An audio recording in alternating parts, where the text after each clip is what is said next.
नमस्कार विद्यार्थियों, एक बार फिर आपका कक्षा 10 पार्ट 2 विषय सामाजिक में स्वागत है। हमने सामाजिक में पार्ट 1 स्वर्णिम भारत प्रारंभ से 2012 तक, इस पाठ में हमने चर्चा की थी कि इतिहास किसे कहते हैं, इतिहास के कितने भाग होते हैं। तो वो चर्चा हमने पाठ फर्स्ट में कर ली थी। आज हम इसमें जो आगे चर्चा करेंगे महाजनपद काल की चर्चा करेंगे। तो महाजनपद काल से पहले थोड़ा मैं आपको बताता हूँ कि इतिहास कैसे प्रारंभ हुआ। जब हमें इतिहास का अर्थ मालूम हुआ तो अर्थ था इसका कि घटित हुई घटनाओं का क्रमबद्ध अध्ययन को इतिहास कहते हैं। इतिहास को हमने 3 भागों में बांट दिया: प्रागैतिहासिक ऐतिहासिक काल, फिर आद्य ऐतिहासिक काल, फिर इतिहास। इनका हमने फर्स्ट पार्ट में पढ़ा था। प्रागैतिहासिक काल में वो घटनाएं जिनका कोई लिखित प्रमाण हो, और आद्य ऐतिहासिक काल में वो घटनाएं जिनका लिखित प्रमाण तो लेकिन जिन्हें पढ़ा नहीं गया हो। और इतिहास यानी वो घटनाएं जिनको लिखा भी गया हो और उनको पढ़ा भी गया हो। ये इसकी हमने चर्चा कर ली थी। ये इतिहास, तो इतिहास में अगर हम शुरुआत करते हैं तो सबसे पहले सिंधु सभ्यता की बात आती है। सिंधु सभ्यता, फिर सिंधु सभ्यता के बाद है वैदिक सभ्यता,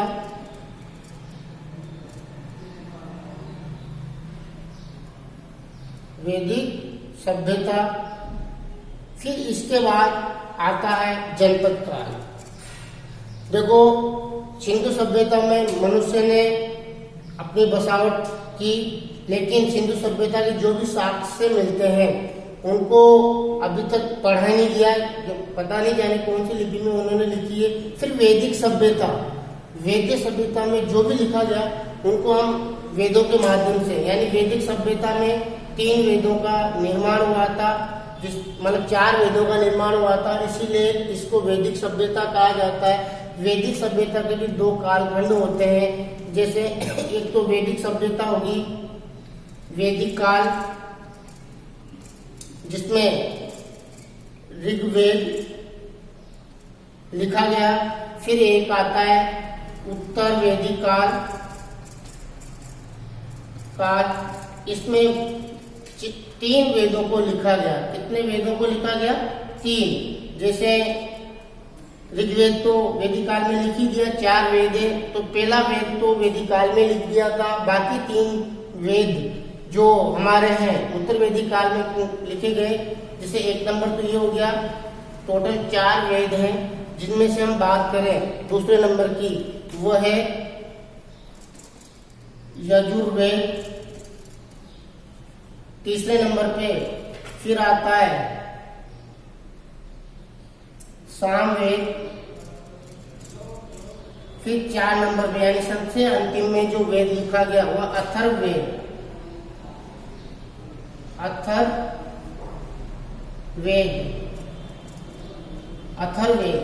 क्या? अथर्ववेद, यानी टोटल वैदिक सभ्यता में 4 वेद लिखे गए। वैदिक सभ्यता भी 2 कालखंडों में बटी हुई है। एक तो वैदिक काल, जिसमें सबसे पहले ऋग्वेद लिखा गया, फिर उसके बाद उत्तर वैदिक काल आया, उसमें बाकी बचे 3 वेद लिखे गए, जिनका एक तो यजुर्वेद, एक है सामवेद और एक है अथर्ववेद। तो ऐसे करके वैदिक काल में वेद लिखे गए, तो टोटल 4 वेद थे। इसके बाद वैदिक सभ्यता के बाद आता है महाजनपद काल। अब महाजनपद काल क्या होता है, इसे समझते हैं।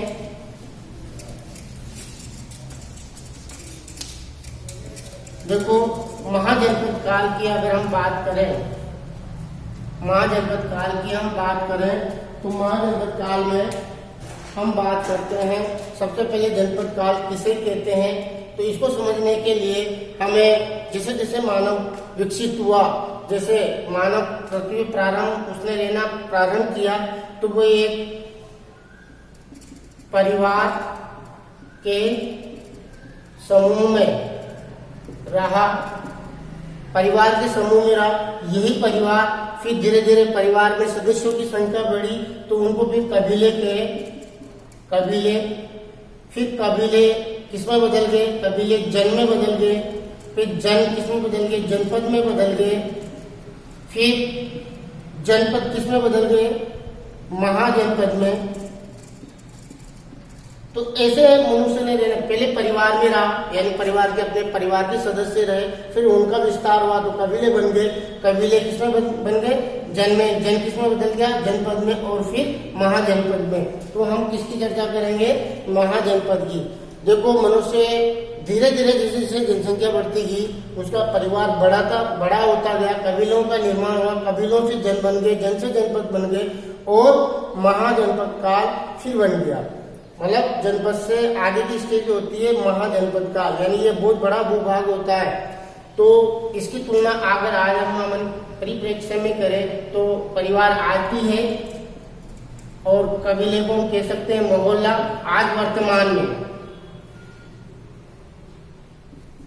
मोहल्ला, फिर ये मोहल्ला किसमें बदल गया? गांव में, यानी बहुत सारे मोहल्ले मिलकर गांव का निर्माण करते हैं। फिर ये गांव मिलकर किसका निर्माण करते हैं? जिले का। और महाजनपद काल का मतलब आज के वर्तमान के परिप्रेक्ष्य में हो गए राज्य। कहने का मतलब है ये परिवार, कबीले, मोहल्ला, जन, इनकी तुलना आज अगर हम करें तो ऐसे ही है। यानी कहने का मतलब है स्टेप बाय स्टेप परिवारों से मोहल्ला बना, मोहल्ला से गांव बना, गांव से जिले, जिले से राज्य, और एक राज्य यानी बहुत सारे राज्य मिलकर एक देश का निर्माण करते हैं। तो ऐसे ही परिवार, कबीले, जन, जनपद और महाजनपद। तो हमें चर्चा किसकी करनी है? जनपद की करनी है। तो जनपद का समझ में आ गया होगा कि लोगों का बहुत बड़ा समूह होता है जो एक निश्चित भू क्षेत्र पे रहता है। तो उस समय उसको क्या कहते थे? महाजनपद। क्या कहते थे उसको? महाजनपद। तो महाजनपद का मैं यहाँ पे अर्थ लिख रहा हूं, यानी जनपद किसे कहते हैं, जनपद का अर्थ में हम लिख सकते हैं जनसंख्या का वह समूह जो बड़े भूभाग पर निवास करता है तथा जिसकी अपनी स्वतंत्र सत्ता रहती हो, उसको क्या कहते हैं? उसको जनपद कहते हैं। यानी जनसंख्या का वह समूह जो बड़े भूभाग पर निवास करता है तथा जिसकी अपनी स्वतंत्र सत्ता, यानी सत्ता का मतलब है वह अपने उस भूभाग पर अपना शासन स्थापित करके स्वतंत्र रूप से चलाता है, उनको क्या कहा? जनपद कहा। और तो कहने का मतलब है ये तो हो गया अर्थ। तो सबसे पहले जनपद का वर्णन हमें कहाँ मिलता है? यानी वर्णन, यानी इतिहास में बात करें कि ये चीज कहाँ लिखी हुई है, इसके प्रमाण क्या है, तो हमें सर्वप्रथम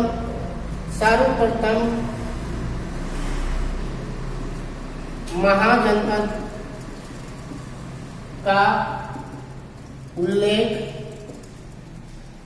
एक बौद्ध ग्रंथ है, बौद्ध ग्रंथ जिसका नाम है अंगुत्तर निकाय में मिलता है। कहने का मतलब है हमें जनपद का वर्णन सर्वप्रथम कहाँ मिला, उसका वर्णन कहाँ होता है? बौद्ध ग्रंथ का। बौद्ध ग्रंथ में यहाँ में बौद्ध धर्म का एक ग्रंथ है जिसका नाम है अंगुत्तर निकाय। उसमें जनपदों का उल्लेख मिलता है। तो इसके अनुसार उस समय भारत कितने जनपदों में बटा हुआ था वह भी इससे ही पता लगता है। इस ग्रंथ के अनुसार छठी ईसा पूर्व भारत कुल 16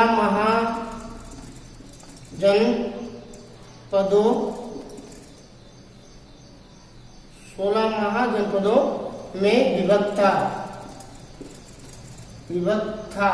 कहने का मतलब है इस पूरे ग्रंथ में यानी अंगुत्तर निकाय में हमें पता लगा कि पूरा भारत छठी ईसा पूर्व यानी समय है उसमें कितने जनपद थे? 16 जनपद। यानी पूरा भारत कितने जनपदों में बटा हुआ था? 16 जनपदों में बटा हुआ था। तो जनपद मैंने अभी वो तुलना करके बताई थी। तो जनपद अगर आज के वर्तमान के परिप्रेक्ष्य में देखें तो जनपद को हम राज्य कह सकते हैं। जिस तरह आज वर्तमान में पूरा भारत 29 राज्यों में कितने राज्यों में बटा हुआ है सबको पता है, 29 राज्यों में बटा हुआ है। ऐसे ही छठी ईसा पूर्व में 16 महाजनपद में भारत बटा हुआ था। कितने जनपद में? 16 जनपदों में बटा हुआ था। इसका उल्लेख हमें कहाँ मिलता है? अंगुत्तर निकाय में, जो एक बौद्ध ग्रंथ है। तो हमें जनपद का उल्लेख सर्वप्रथम बौद्ध ग्रंथ अंगुत्तर निकाय में ही मिलता है। उसके अनुसार पूरा भारत कितने जनपदों में बटा हुआ था? 16 जनपदों में। तो यदि जनपदों के बारे में प्रश्न सीधा सीधा पूछ लिया जाता है कि सर्वप्रथम महाजनपद का उल्लेख कहाँ मिलता है, तो वह है अंगुत्तर निकाय।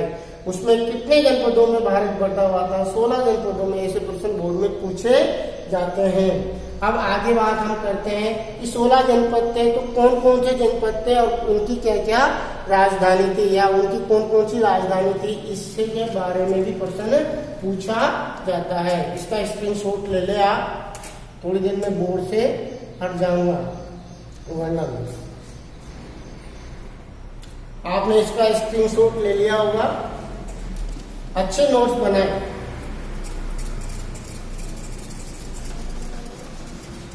तो ये तो गए 16 जनपद का उल्लेख हमें कहाँ मिला?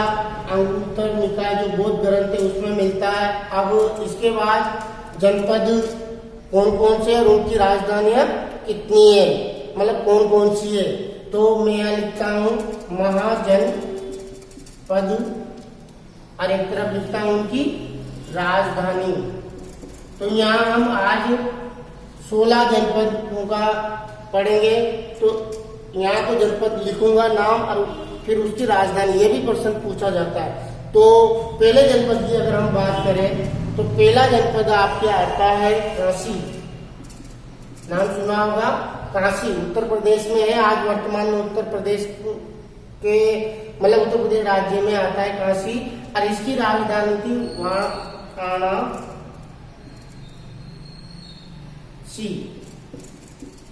इसकी क्या राजधानी थी? वाराणसी। दूसरा आता है, इसका दूसरा जनपद है कुरु और इसकी राजधानी थी इंद्रप्रस्थ। क्या थी? इंद्रप्रस्थ। तो 2 जनपद हमने पढ़ लिए।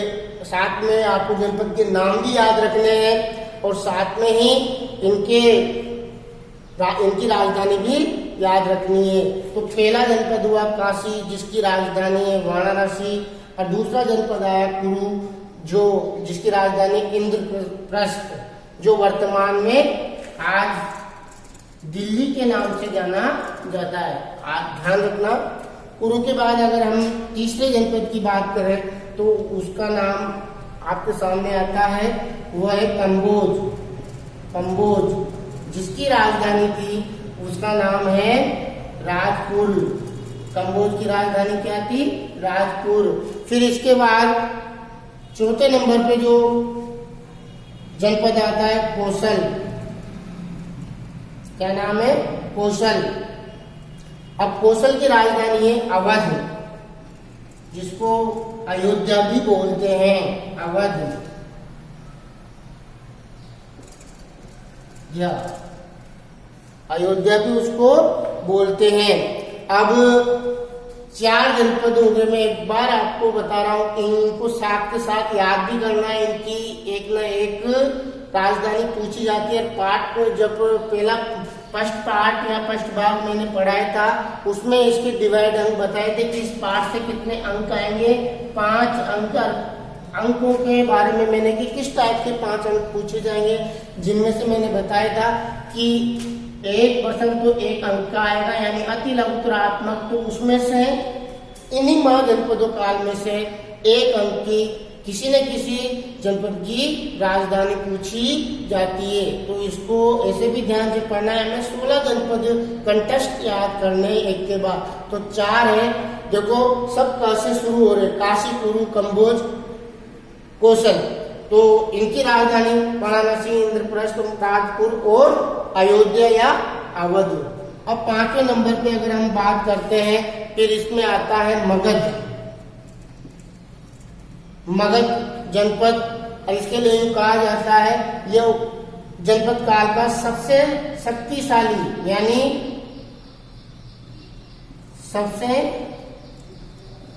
शक्तिशाली जनपद था। इसके लिए आता है कि सबसे शक्तिशाली जनपद कौन सा था? मगध। आपने अभी टीवी सीरियल में भी आता है चंद्रगुप्त मौर्य, उसमें मगध राज्य के ही बारे में बताया जाता है, अगर देखते हो तो। ऐसे ही मगध जनपद था, मगध जनपद है जो सबसे शक्तिशाली जनपद था।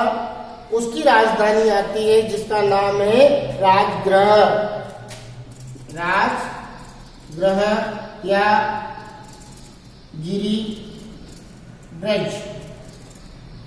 ये इसकी 2 राजधानियां हैं। और इसका अगर देखा जाए, मगध की पूर्व में राजधानी पाटलिपुत्र भी थी, ये भी ध्यान रखना। लेकिन वर्तमान में मगध की कौन सी राजधानी थी? राजगृह और गिरिब्रज। कौन कौन सी राजधानी थी? राजगृह और गिरिब्रज। तो इसके बाद सबसे इसमें इम्पोर्टेंट बात ये ध्यान में रखनी है कि सबसे शक्तिशाली जनपद काल में कौन सा जनपद था? मगध जनपद था, जिसकी राजधानी क्या थी? राजगृह और गिरिब्रज। जब 6ठे नंबर पे हम बात करते हैं, तो उसके बाद आता है मल। क्या आता है? मल, यानी मल जनपद था जिसकी राजधानी थी कुशीनारा। क्या नाम है? कुशीनारा। एक और नाम है इसका कुशीमती। इसका एक और नाम है कुशीवती। क्या नाम है इसका? कुशीवती। यानी मल राजधानी है, मतलब मल जनपद है जिसकी राजधानी है कुशीनारा या कुशीवती। तो ये 6 आपके सामने, इनका स्क्रीनशॉट ले ले या पोज कर ले, लिख ले इनको। आपने लिख लिया होगा। आगे हम जनपद की बात करते हैं, तो जिनमें 6 हम पढ़ चुके हैं। कौन कौन से पढ़े एक बार मैं साफ करूँ, जब तक आप अपने मन में ध्यान करें या अपने नोट्स को देखें। 6 कौन कौन से थे? देखो, सबसे पहले हमने काशी की बात की, फिर कुरु की बात करी, फिर हमने कंबोज, फिर गंधार, मतलब फिर गंधा, फिर हमने कौशल, फिर इसके बाद मगध की बात की, फिर मल की बात की। अब 7वें नंबर पे अगर हम किसी जनपद की बात करते हैं, उसका नाम है मत्स्य। क्या नाम है उसका? मत्स्य। कौन सा जनपद है? मत्स्य। और मत्स्य की राजधानी है वह है विराटनगर। विराटनगर। कौन सी राजधानी है? विराटनगर। फिर मत्स्य के बाद हम पढ़ेंगे अंग, यानी जो 8वें नंबर पे आता है। कौन सा जनपद आता है? अंग, जिसकी राजधानी है चंपा। चंपा, जो वर्तमान में बिहार में आता है। आपने इतिहास में पढ़ा हो चंपारण आंदोलन। अब इसके बाद अंग के बाद आसक या आस्क महाजनपद काल आता है, जिसकी राजधानी थी पोतन। असक की राजधानी क्या थी? पोतन। फिर इसके बाद 10 नंबर पे हम अगर किसी जनपद की बात करें, तो उसकी बात आती अवंती। अवंती, किसकी राजधानी थी? अवंती की राजधानी थी उज्जैन। नाम सुना होगा, एमपी में आता है अभी उज्जैन, यानी अवंती की राजधानी उज्जैन। ये 10 महाजनपदकार हमने पढ़े, जिसमें 6 पहले पढ़ चुके हैं। 7वें नंबर पे मत्स्य, फिर अनु, फिर असक, फिर अवंती। इनकी राजधानी मत्स्य की विराट नगर, अनु की चंपा, असक की पोतन और अवंती की क्या है? उज्जैन। ऐसे कैसे हमें याद करना है? 6 एक बार में याद कर लो, फिर 4 एक बार में याद कर लो। और देखा जाए, पहले अक्षर से 4 हमने महाजनपद पढ़े, फिर हमने म से 3 पढ़े, फिर हमने अ से अक्षर से 3 पढ़े। कितने हो गए? 10। तो ऐसे याद रखना है। क से हमने 4, जैसे काशी, फिर कुरु, कंबोज, फिर कौशल। म से हमने पढ़ा मत्स्य, मल, फिर हमने इसके पहले हमने पढ़ा था मगध, जो सबसे शक्तिशाली जनसमूह था। इसके बाद अंग से हमने 3 पढ़े, अंग, अस्क और अवंतिकी। ऐसे ध्यान में रखना है। अब इसके बाद 11 नंबर पे हम बात करते हैं, तो 11 नंबर पे आता है वज्जी। 11 नंबर पे क्या आता है? वज्जी। वज्जी, इसकी राजधानी है, वज्जी की राजधानी है विदेह। वैसे वज्जी, और इसकी राजधानी आएगी विदेह। तो वज्जी की राजधानी होगी विदेह। और 12 नंबर पे अगर हम चर्चा करेंगे, तो इनका भी आप स्क्रीनशॉट ले लें, पहुंच कर ले और इनको भी लिख लें। अब इसके बाद हम 12 नंबर पे बात करेंगे वश। 12 नंबर पे क्या है? वश। वश, इसकी राजधानी अगर हम कौशाम्बी, क्या है इसकी राजधानी? कौशाम्बी। वश की राजधानी है कौशाम्बी। फिर आता है 13 नंबर पे गंधार, और इसकी राजधानी तक्षशिला। तक्षशिला, आपने नाम सुना होगा तक्षशिला, वो सीरियल चल ही रहा है चंद्रगुप्त तक्षशिला। उसमें जो चाणक्य नाम का व्यक्ति रहता है, वो तक्षशिला एक विद्यालय होता है, उसी का आचार्य होता है। फिर 14 नंबर पे हम बात करेंगे सूरसेन की। किसकी बात करेंगे? सूरसेन की। तो सूरसेन, तो सूरसेन की राजधानी थी मथुरा। मथुरा नाम सुना होगा, यूपी में है मथुरा। और 15 नंबर पे हम बात करें, फिर 15 नंबर पे आएगा पांचाल। तो पांचाल की राजधानी थी अहिच्छत्रपुर।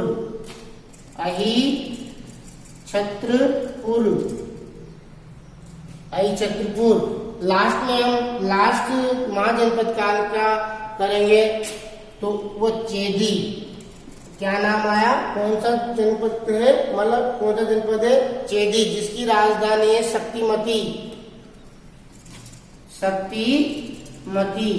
तो ये 16 जनपद है आपके, जो मैंने आपको बताया। एक बार हमने 6 बताया, फिर 4 बताया, फिर ऐसे कहते हैं हमने टुकड़ों में इनको पढ़ा। तो ध्यान में रखना है कि एक बार मैं रिवाइज कर दूं। सबसे पहले 1 नंबर पे हमने क